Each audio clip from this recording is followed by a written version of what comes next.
vous, j'ai envie de parler avec vous de vos croyances.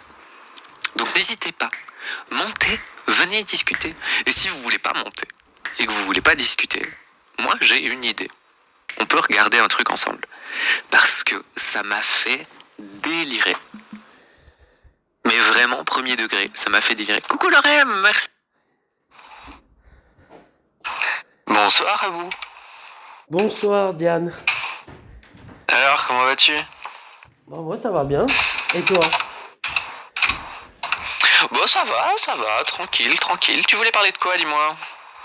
Alors moi je voulais parler de quoi? De biologie. D'accord, parlons de biologie. Très bien.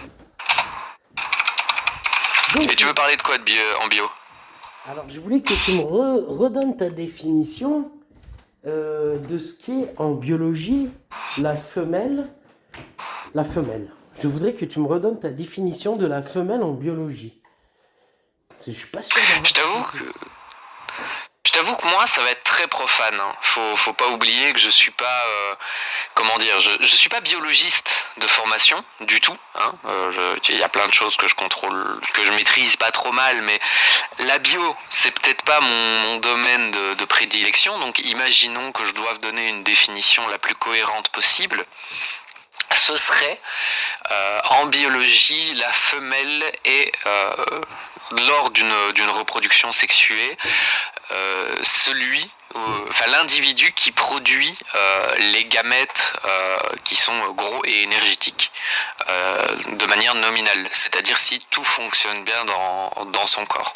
Donc ça peut être dû à plusieurs choses, parce que tu as des femelles qui sont dues à un karyotype différent. Par exemple, chez les humains, les femelles, la très grande majorité du temps, c'est des karyotypes XX, mais par exemple chez les crocodiles, ça n'a rien à voir avec le karyotype, ça a à voir avec la température de l'œuf dans le nid. Donc c'est assez difficile à vraiment très précisément à définir la femelle. Mais c'est celle en gros qui de manière nominale fait les gros gamètes qui ont beaucoup d'énergie. D'accord.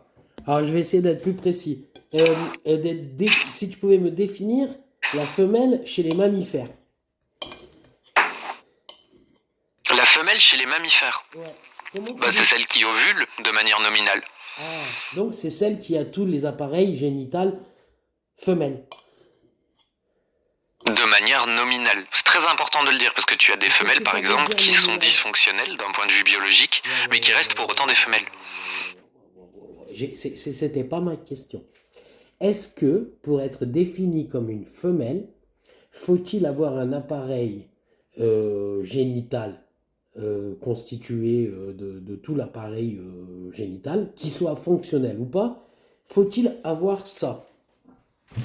Ou est-ce Non. que c'est ce qui définit biologiquement une femelle? En fait, c'est pas nécessaire d'avoir tout l'appareillage qui fonctionne, parce que regarde par exemple, on va prendre un exemple qui est assez proche de moi, c'est ma mère. C'est pas du tout ce que j'ai dit, bordel. Ce que je t'ai dit qui fonctionne ou pas. C'est pas un problème qui fonctionne ou pas. Oui, mais quand tu l'as pas, quand on te l'a retiré, comment on fait? Ouais, non, mais alors là, tu... Oh là là là là là là là là. On parle de naturel. Comment est-ce qu'on peut te retirer tes trucs naturellement? Tu peux pas perdre ton appareil génital naturellement. Tes bollocks, elles tombent pas naturellement. Une pachole, ça pousse pas, des seins, ça pousse pas naturellement. Bref. Un accident, ça peut arriver, tu vois, par exemple. Un accident, ça peut... Putain. Ok, bon. Bah oui. D'accord. Tu peux tout à fait, par exemple, avoir une tumeur juvénile qui oblige à retirer l'appareil génital, ça peut arriver, oui.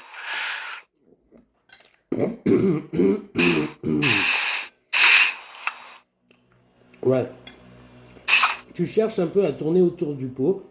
Moi... Non, je cherche pas à tourner autour du pot. Ce que j'essaye de te faire te rendre compte, c'est que une définition très précise, quelle que soit la définition très précise qu'on prenne, n'englobera jamais tous les individus que tu considères comme étant des femelles. C'est ça que j'essaye de te montrer. C'est que la biologie, en fait, c'est pas des cases dans lesquelles on peut ranger tous les individus. C'est des cases humaines dans lesquelles on essaye de ranger les individus. Mais il y a forcément des individus qui vont pas coller à la définition que tu vas donner. La biologie, c'est la biologie. Le sujet, C'est pas les cases, c'est pas tout ça. Le sujet, c'est de définir qu'est-ce qui est un être femelle. Donc, moi maintenant, toi, tu m'as donné ta définition, moi, je vais donner la mienne. Vas-y. La définition pour moi d'un être femelle serait celle d'un être qui a tous les appareils reproducteurs femelles, voilà, des organes génitaux, tout ça, qu'il soit, écoute bien que ce que je te dis, qu'il soit fonctionnel ou pas, peut-être que peut avoir un problème et tout, naturel, hein, ou pas, peut-être se faire enlever les trompes, ce que tu veux, mais c'est une personne qui a comment dire, cet appareil en soi biologiquement, naturellement. Voilà pour moi ce qu'est un être femelle, comme tu le définis toi. Hein. D'accord. Ouais. Donc toi, il n'y a pas de, il y a pas de concept de karyotype, par exemple. Pour toi, si une femelle a un vagin, un utérus, des trompes de Fallope, des ovaires et une poitrine, alors qu'elle a un karyotype XY, pour toi, ça reste une femelle. Qu'est-ce que tu appelles un karyotype? C'est quoi un karyotype? Le karyotype, c'est en gros la carte de tes chromosomes. C'est-à-dire qu'en fait, quand on fait un karyotype, on prend une cellule à toi, on en retire tous les chromosomes et on les met par paire. Et les chromosomes chez l'être humain qui sont les chromosomes sexuels, c'est les chromosomes X et Y. Tu as des karyotypes très simples, genre XX la majorité du temps c'est une femelle, XY la majorité du temps c'est un mâle, mais parfois c'est plus compliqué. Parfois tu as des karyotypes, tu peux avoir des trisomies, des quadrisomies, des quintisomies, ça peut être très très compliqué. Tu peux avoir quelqu'un qui est XX et qui est un mâle, par exemple. C'est très très rare, mais ça arrive. Tout comme tu peux avoir quelqu'un qui est XY, mais qui est une femelle. Ça, ça arrive plus souvent. D'accord. Bon, mais en attendant, moi je pense que pour moi, hein, la définition de femelle, c'est-à-dire que si tu as un appareil génital mâle, voilà, que tu produis, que tu as des testicules, un tube, que tu produis du sperme et tout, ben, t'es un être mâle. Et que si tu as l'appareil génital femelle, et ben, t'es une femelle. Quoi. C'est pas. Ah, on en revient à mon histoire de gamète, hein, finalement. Le gros gamète énergétique, donc l'ovule, c'est la femelle, et le petit gamète pas très énergétique, c'est le mâle. Ah, on n'est pas loin, tu vois. On s'entend sur certaines choses. Avec ton truc de gamète là, si à première vue les gamètes sont inversés, est-ce qu'une femme, à cause de ses gamètes, ou un homme, ne peut pas, par exemple, se reproduire? Ou est-ce que ça... Attends, quoi? bah, ce que j'ai pas compris, c'est quoi les gamètes? Tu peux me redire? Parce que là, tu me parles. Un ovule, c'est un gamète. Un spermatozoïde, c'est un gamète aussi. Mais il y a d'autres types de gamètes. Il n'y a pas que ça. Genre, par exemple, un œuf, c'est un gamète. Tu vois? Bah non, je vois pas. Tu veux dire... qu'est-ce que ça veut dire exactement, gamète? On va essayer d'être un peu plus précis. On va essayer d'être un peu plus précise. La définition de gamète, c'est une cellule spécialisée dans la reproduction chez les êtres sexués. D'accord. Et nous, les êtres humains, on a des gamètes?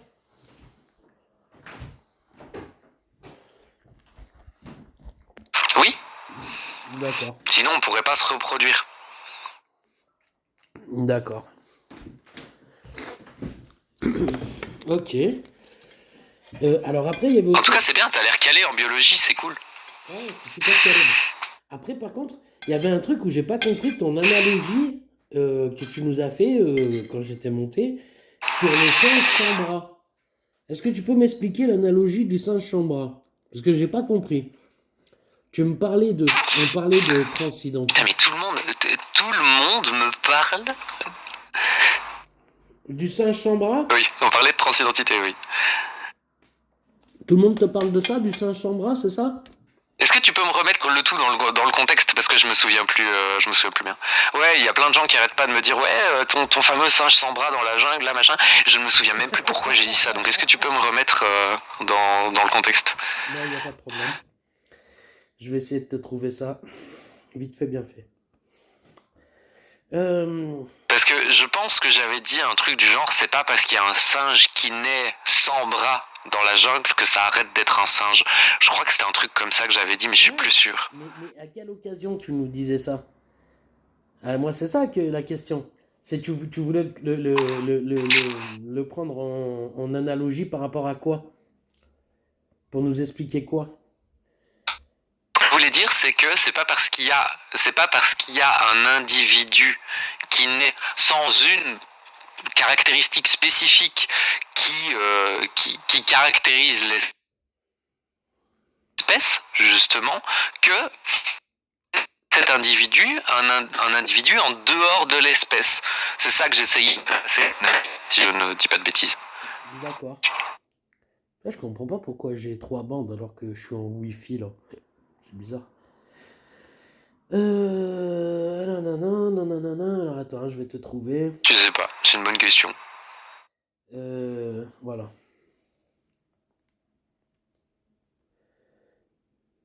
Un peu dénu, mais la biologie c'est compliqué. Et le fait d'avoir un vagin et des ovaires et un utérus, c'est pas forcément constitutif d'être biologiquement une femelle.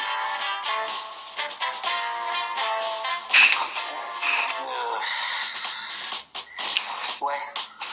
Je suis pas convaincu. Exactement comme le fait d'avoir 2 bras n'est pas constitutif d'être un singe. Tu as des singes qui n'ont pas 2 bras. Ça existe. Ouais, bah j'avais raison, du coup, c'est exactement ce que j'ai dit, ouais. La biologie, c'est compliqué. Ouais. Mais tu commences par nous dire que la biologie, c'est compliqué. Et tu nous parles de... Ah bah oui, la biologie, c'est compliqué. Attends. C'est pénible. En fait, c'est pénible. Donc, tu commences par nous dire que la biologie, c'est compliqué et que femelle... Attends, je vais reprendre le début. Vraiment. Et le fait d'avoir un vagin et des ovaires et un utérus, c'est pas forcément constitutif d'être biologiquement une femelle. Alors moi, je suis pas d'accord du tout avec ça. Que le fait d'avoir des ovaires, un vagin et un, pour moi, c'est constitutif d'être une femelle. Donc, je vois pas le rapport avec le singe sans bras. Et ensuite, par exemple, si tu... Donc si tu as une femme qui naît, donc si tu as une fille, une petite fille, qui a un karyotype XX, et qui pour une raison congénitale naît et qu'elle n'a pas d'utérus ni d'ovaire, est-ce que ça reste une femelle? Bah, si elle n'a pas tout l'appareil génital, non.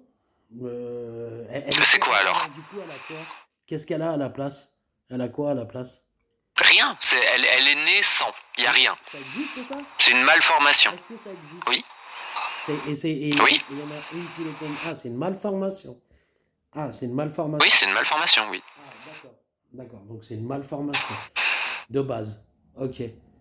Et ben, je sais pas moi, tu sais, je suis pas médecin, hein, j'en sais rien. Mais en attendant, ça n'explique pas ce que moi j'explique. C'est-à-dire que pour moi, je te dis pas, je vais pas te chercher des niches, des trucs exceptionnels. Je vais pas te chercher ce qui pourrait aussi être une femme. Mais déjà constitue de manière... Une femme ou une femelle, attention, on utilise les bons termes ici. Vachement. On va vachement utiliser les bons termes ici, je le sais. Donc, qu'est-ce que je voulais dire? Oui, si elle a tout l'appareil et tout, bah pour moi, je pense que je suis pas le seul. Je pense qu'aussi pour la science, elle est une femelle. Voilà. Donc, ça c'est un fait. Maintenant, quand tu nous racontes ça et qu'après tu me parles d'un singe qui est dans... Parce que moi, je pensais plutôt que tu faisais allusion à quelqu'un qui changeait de sexe, tu vois? Tu sais, une personne qui changeait de sexe. Mais une personne qui change de sexe, elle le fait volontairement, elle. Tu sais, changer. Bon, on peut en discuter pendant longtemps de savoir si c'est volontaire ou pas volontaire. Toi, bah, on va prendre ton cas. C'était volontaire. Prenons mon cas. C'était Non, volontaire. moi j'ai subi, moi. C'était pas un choix. J'ai juste, au bout d'un moment, j'ai juste décidé que il fallait que cette réalité-là s'impose à moi, même si c'est pas ce que je voulais pour moi.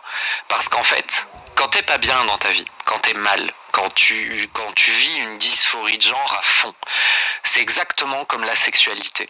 C'est deux sujets qui sont séparés mais qui se retrouvent. C'est-à-dire que tu ne choisis pas d'être une personne trans. Tu l'es, c'est comme ça. T'es pas bien. On comprend pas encore très très bien comment ça fonctionne. Même si il y a des études qui tentent à prouver, notamment le travail de Julie Bakker, qui est une chercheuse belge qui travaille justement du côté neurologique, du développement neurologique des personnes transgenres, on se rend compte que les femmes transgenres, même avant traitement, ont une structure cérébrale qui est plus proche de la structure cérébrale d'une femme cisgenre, donc d'une femelle, que d'un homme cisgenre, donc un mâle. Et donc on ne sait pas encore trop bien. Mais le fait est que on est comme ça, on ne le devient pas, on ne le choisit pas. Donc après, on peut effectivement faire le choix, entre guillemets, de le vivre ou de le cacher. Mais on l'est quand même. Donc en gros, effectivement, on pourrait rapprocher l'idée de faire l'opération à se dire bah, je fais le choix de faire l'opération, mais en fait, c'est un faux choix, c'est une illusion de choix. Parce qu'en fait, soit tu fais cette opération et tu te sens mieux dans ta peau, soit tu n'as pas le besoin de faire l'opération pour être bien dans ta peau. Donc c'est pas vraiment un choix. Tu pourrais très bien te dire bon bah voilà, moi je suis très mal dans mon corps. Je vis pas du tout bien dans mon corps. Je suis malheureuse comme les pierres, mais j'ai pas envie de faire l'opération parce que ça me fait peur, par exemple. Tu pourrais très bien. C'est quelque chose qui est imaginable. Bah, d'ailleurs, bon, il y en a beaucoup à qui ça fait peur. Mais bon, bref. Euh, Oui, qu'est-ce- il y en a beaucoup qui font ça, oui. oui, il y en a beaucoup qui font pas l'opération. Tu fais partie des rares personnes qui vont jusqu'au bout. En France, j'ai regardé, il doit y avoir entre 4 et 800 personnes chaque année qui sont concernées par des opérations, mais pas tous vont jusqu'à l'ablation des parties génitales. Tu vois. Donc Oui, tout à fait. on est C'est dans, assez rare. voilà. Donc on est dans la niche d'une niche. Tu sais, vraiment, c'est quelque chose d'assez rare. Ah oui, Maintenant, je sais, je fais partie des exceptions, mais ça, j'ai aucun problème avec cette idée-là. ouais, Je ne ouais, dis non, non, pas mais que mon cas est la norme, pas du tout. oui, même dans le milieu trans. Donc c'est pour ça que je pense que c'est aussi quelque chose de relativement important à pouvoir souligner aussi. Et qu'est-ce que je voulais aussi dire d'autre? Bah, tu sais, c'est pour une histoire de véracité, pour pas que les gens se fassent des films et qu'ils pensent à chaque fois qu'ils voient ou qu'ils entendent un trans que forcément il s'est fait opérer ou quoi. Tu vois, il a pu se faire opérer la poitrine, ce que tu veux, mais ça veut pas dire forcément qu'il s'est fait une ablation des parties génitales. Donc ça, c'était une chose que je tenais aussi à souligner. Et qu'est-ce que je voulais souligner d'autre aussi sur... bon, moi, je t'avouerai que j'ai pas été convaincu par ton histoire sur la femelle génétique, tu vois. Moi, enfin, je veux dire biologique, du moins, tu sais. J'entends le genre, tu sais, sociétal et tout, qu'une personne se prenne pour une personne d'un autre sexe, parce qu'elle voilà, elle a des sensibilités différentes ou autre chose, ou voilà, qui font que elle estime qu'elle est du sexe opposé. Donc voilà. Et qu'est-ce que je voulais dire encore d'autre? Ouais, c'est tout. Ah oui, bon, après, on pourrait parler sur des trucs plus personnels, mais bon, je sais que t'auras aucun élément. On peut passer plus sur les trucs que tu m'as reproché, comme harceler ou ce genre de choses. Et j'aimerais bien. Ou, ah oui, et d'accuser. J'aimerais bien que tu me ressortes, si tu as la possibilité, le moment où j'accuse Amir Aposta et si tu as si t'as des éléments pour dire que je harcèle telle ou telle personne. Voilà. Le premier élément que j'ai, quant à l'accusation, entre très gros guillemets, c'est que ce que tu as fait quand tu es monté sur mon live, je vous invite éventuellement à aller retrouver l'extrait par vous-même, c'est la vidéo qui est sortie ce matin, qui s'appelle Le vrai visage du harcèlement. C'est que tu arrives sur mon live, non pas sur ton vrai compte, celui qui s'affiche là maintenant, mais sur un autre nom. Et une des premières questions que tu poses, c'est... je ne me souviens plus de la tournure de phrase exacte, donc vous m'excuserez de ne pas faire du mot à mot. Je m'en souviens très bien. Si tu veux, je peux te la redire. En fait, ça s'est passé en 3 étapes. Je suis monté, j'ai demandé à 2 reprises si vous connaissiez l'agresseur. Bon, il y a eu comme un blanc, tu vois. Il y a eu un blanc, tu sais. Donc, au bout de 2 fois, c'est vrai qu'après, j'ai pas traîné. Hein. Tu vois, il y a eu un blanc de 2-3 secondes. Ça faisait style de pas comprendre ce que je disais. Donc, après, je suis allé un peu plus droit au but. Comme il n'y avait pas 36 apostats sur le live, j'ai demandé, tiens, Amir Apostat, est-ce que ça serait toi contre qui Riam aurait pu porter plainte? J'ai posé une question. C'est tout. Ça s'appelle une question chargée. C'est exactement comme si je te demandais, Abou, est-ce que tu as arrêté de battre ta femme? Est-ce que j'ai arrêté de battre ma femme? Ben oui, à partir du moment où je ne l'ai jamais battue, j'ai arrêté. Bah, tu vois, ça s'appelle une question chargée. Dire ça, c'est malhonnête. Dire est-ce que tu as arrêté de battre ta femme, c'est malhonnête. Parce que mon objectif, c'est de faire croire aux gens que tu bats ta femme. En disant ça, tu fais une affirmation. Tu affirmes que je bats ma femme. En disant Amir, est-ce que c'est toi l'agresseur? Ah oui, toi tu me dis pas. Non, toi tu me dis pas. Toi tu laisses sous-entendre que je battais ma femme à un moment donné. Tu vois, en disant est-ce que tu continues de battre ta femme? Tu sais, si tu me dis Abou Yavé, est-ce que tu bats ta femme? Je te réponds non, je ne bats pas ma femme. Maintenant, si tu me dis Abou Yavé, est-ce que tu continues? Est-ce que tu comprends la nuance de merde que tu fais ou pas? Oui, mais c'est une caricature, c'est pour te montrer. Alors, et moi, quand je fais, j'ai pas. Je ne t'accuse pas de battre ta femme, je suis pas stupide à ce moment-là. Non, t'es pas stupide, mais ton propos est stupide. Ton propos est complètement. Ah oui, ça arrive, oui. Oui, parce que quand tu me dis, regarde bien la nuance, est-ce que tu bats ta femme ou est-ce que tu continues à battre ta femme? Donc, si tu veux me prendre pour un jambon, tu peux toujours essayer, tu vois. Et si tu veux prendre les auditeurs là aussi, pareil. Mais en attendant, moi... Refaisons les choses dans l'ordre. Regarde, je vais te poser la même question que celle que tu as posée à Amir, mais avec l'exemple de battre la femme. Est-ce que c'est toi qui bats ta femme?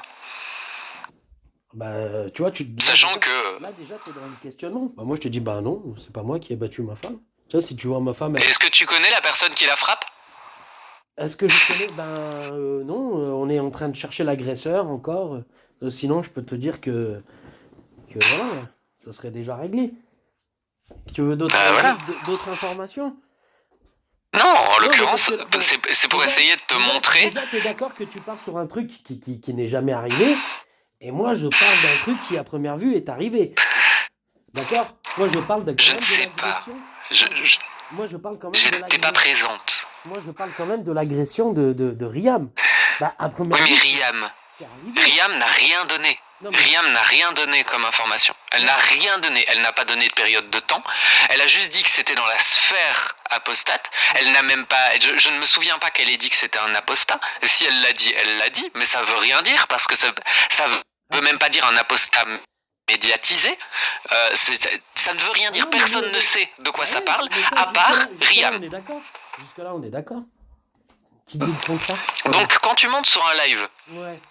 Quand tu montes sur un live et que tu dis est-ce que vous connaissez l'agresseur de Riam? Comment tu veux? On sait même pas de quoi ça parle. Moi, Riam, je la connaissais même pas avant cette histoire. Riam, c'était votre pote à Cassius, à tous les autres. C'était la grande amie et tout. Avant qu'elle se fasse insulter de PUTE sur le live de Cassius, c'était sa deuxième meilleure amie, je crois, elle a dit. Donc, ils se connaissent. Connaissent bien. Même Riam, elle est allée chez passer du temps chez Amir Apostat. Ils ont fait des lives depuis chez Amir Apostat. On les voyait tous les deux dans le salon d'Amir Apostat. Donc ils se connaissent. Je veux dire, bon, voilà. Oui, mais moi je fais pas partie sorti de cette histoire? Moi, j'y connais rien. Non, moi je te dis pas, je te raconte. Comme je te dis, Ok, Riam, je la connaissais pas avant cette histoire, moi. ouais, je te raconte l'histoire, je te raconte. Je te fais pas de reproches, je te raconte. Je te raconte des choses que je sais, que j'ai vues. Donc, enfin bon, bref. Donc, c'est tout. Donc, pourquoi est-ce qu'on parle de ça? Oui, donc, on parlait d'un truc qui, à première vue, serait arrivé. Bon, après, tu as le droit de remettre en cause ce que dit Riam, hein, même si on ne sait toujours pas de qui sur qui elle va porter plainte. Ben, tu as le droit de penser que peut-être, ben, on va dire les mots, hein, peut-être qu'elle ment, hein, tu vois. Voilà, parce que ça peut pas être autre Je chose. sais pas. Ça peut pas être autre chose, c'est soit c'est arrivé, ou soit elle l'a inventé. Il peut pas y avoir une forme d'entre-deux, tu sais. Il y a un moment donné, il faut savoir.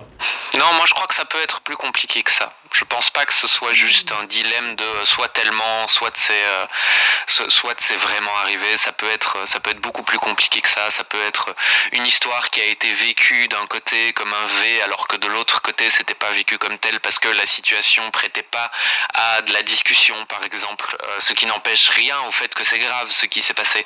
Mais ça peut être infiniment plus complexe qu'un mensonge. Ça peut être une situation mal vécue. Ça peut être un détail surexposé. Et si ça se trouve, elle s'est sentie profondément V dans sa vie à elle, mais la sidération faisant, de l'autre côté, la personne s'est pas sentie agresseur. C'est possible, j'en sais rien, j'étais pas là et je ne pourrai jamais savoir. La seule chose que je pourrais faire, c'est faire confiance à la justice, une fois que la justice aura tranché. Mais avant ça, moi, je peux pas savoir. D'accord. Bon, on va dire que ça, c'est dit.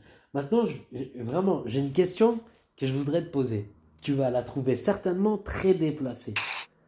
Mais c'est une question que je me pose et qui me turlupine. Tu sais, là, qui me turlupine l'esprit depuis que j'ai entendu que tu t'étais fait opérer.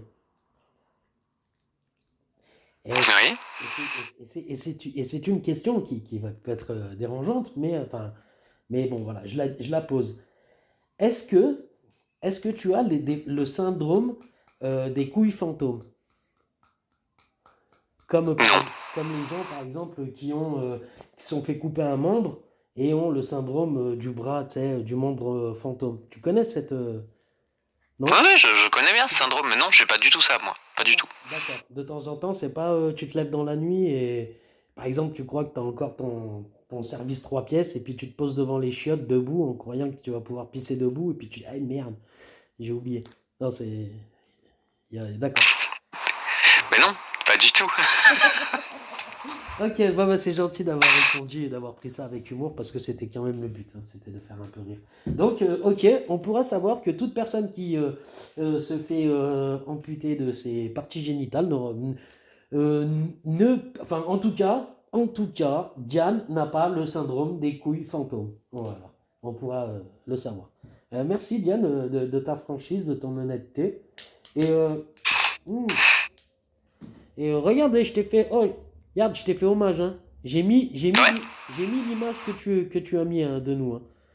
Je suis flatté de voir ouais. comment tu me vois. Putain, je suis beaucoup plus gros que ça en vrai. Mais beaucoup plus, hein. Non, mais c'est vrai. Eh, tu me pousses, je roule, moi. Tu vois? Mm. Tu sais, dans les cascades à Fort Boyard, c'est moi qui faisais la doublure de la boule. Mm. Enfin, voilà. Sur ce, Jan, ça a été sympa d'échanger avec toi, malgré que ton équipe prétende des choses sur moi dont je n'ai aucun. Enfin, j'attends leur preuve hein, d'harcèlement, de mes couillax et tout ça. Donc sur ce, encore merci. Poisson idéa, je sais que je t'ai énervé tout le live. Et ça, c'est putain, tu peux pas imaginer comment ça me régale, les gens comme ça.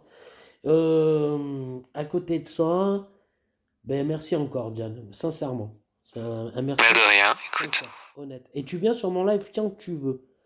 Hein. Tu Ok. verras, tu verras qu'il y a pire homophobe et transphobe que moi dans le monde. Ah, mais ça m'étonne pas, hein. Ça, malheureusement, il y en a plein. Mais moi, je ne le suis pas, hein. Mais tu verras il y en a qui... Merde! Attends, j'ai fait quoi?